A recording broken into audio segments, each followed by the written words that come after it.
Hi നമസ്കാരം.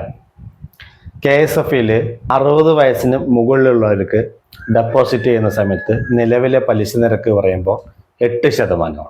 അപ്പം അങ്ങനെ 8%-ന് ഒരു 60 വയസ്സിന് മുകളിലുള്ള ആൾ KSF-ൽ ഡെപ്പോസിറ്റ് ചെയ്യുന്ന സമയത്ത് അദ്ദേഹത്തിന് മാസം ഒരു 10,000 രൂപ ലഭിക്കണമെങ്കിൽ എത്ര രൂപ ഡെപ്പോസിറ്റ് ചെയ്യണം? അങ്ങനെ ഡെപ്പോസിറ്റ് ചെയ്യുന്നതിലൂടെ അവർക്ക് കിട്ടുന്ന ബെനിഫിറ്റുകൾ അതിൽ എന്തൊക്കെയാണ് എന്നതിനെ കുറിച്ചാണ് ഇന്ന് സംസാരിക്കുന്നത്.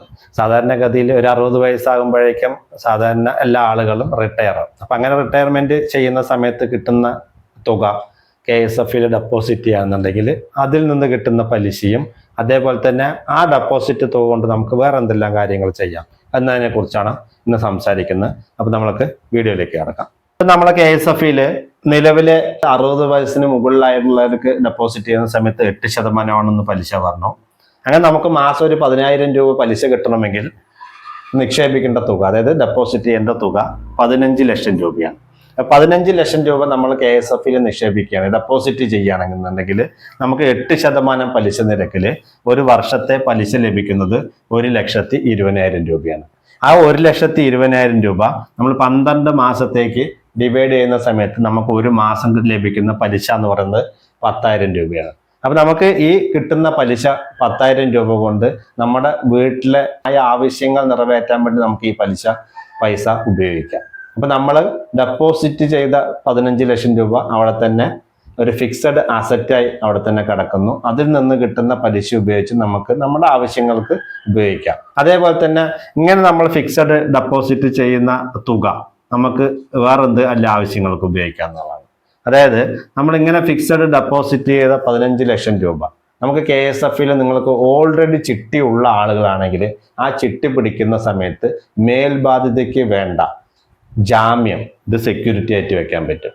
അതായത് ഈ ഫിക്സഡ് ഡെപ്പോസിറ്റ് തുക നമുക്ക് സെക്യൂരിറ്റി ആക്കി ഡെപ്പോസിറ്റ് ചെയ്യാൻ പറ്റും. അങ്ങനെ ഒരു കാര്യം ചെയ്യാം. രണ്ടാമതായിട്ട് ഇങ്ങനെ ലഭിക്കുന്ന പലിശ കൊണ്ട് നമ്മൾക്ക് പുതിയൊരു ചിട്ടിയിൽ ജോയിൻ ചെയ്യാം. അതായത് ഇപ്പോൾ മാസം 10,000 രൂപ പലിശ ലഭിക്കുന്നു. ആ 10,000 രൂപ വെച്ച് 50 മാസം അടയ്ക്കുന്ന 5 ലക്ഷത്തിൻ്റെ ചിട്ടിയുണ്ട്.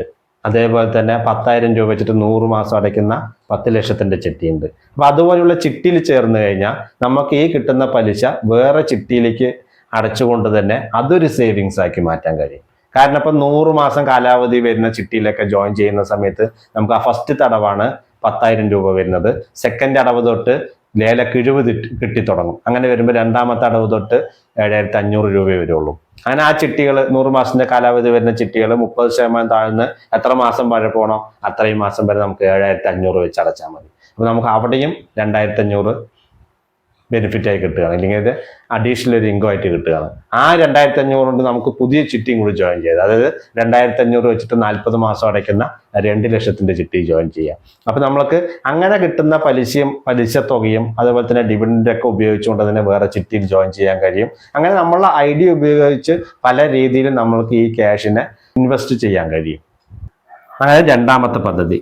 ഇനി മൂന്നാമതായിട്ട് വരുന്നത് അല്ലെങ്കിൽ അത്യാവശ്യ ഘട്ടങ്ങളിൽ നിങ്ങൾക്ക് പൈസ ആവശ്യം വരികയാണെന്നുണ്ടെങ്കിൽ നിങ്ങൾക്ക് ഈ FD ക്യാൻസൽ ചെയ്യാതെ തന്നെ അതിൽ നിന്ന് ലോൺ എടുത്ത് നിങ്ങളുടെ ആവശ്യങ്ങൾക്ക് ഉപയോഗിക്കാൻ കഴിയും. അങ്ങനെ 3 കാര്യങ്ങൾ നമുക്ക് ഇതിലൂടെ ചെയ്യാൻ കഴിയും. പിന്നെ സാമ്പത്തികമായി ബന്ധപ്പെട്ട് എന്ത് കാര്യങ്ങൾ വരികയാണെന്നുണ്ടെങ്കിലും നമുക്ക് ചിട്ടി ഉണ്ടെങ്കിൽ തന്നെ ചിട്ടി പിടിച്ച് മേൽബാധ്യതയ്ക്കുള്ള ജാമ്യമായിട്ട് ഈ FD റെസീറ്റ് നിലനിർത്തിക്കൊണ്ട് തന്നെ നമുക്ക് ആ ചിട്ടി പിടിച്ചെടുത്ത് നമ്മുടെ സാമ്പത്തിക ആവശ്യങ്ങൾക്ക് ഉപയോഗിക്കാൻ കഴിയും. അങ്ങനെ നമുക്ക് ഫിക്സഡ് ഡെപ്പോസിറ്റ് ചെയ്യുന്നതിലുള്ള പല കാര്യങ്ങളും ആ ഫിക്സഡ് ഡെപ്പോസിറ്റ് കൊണ്ട് ചെയ്യാൻ കഴിയുമെന്നാണ് ഈ വീഡിയോയിൽ ഞാൻ പറയാൻ ഉദ്ദേശിച്ചത്.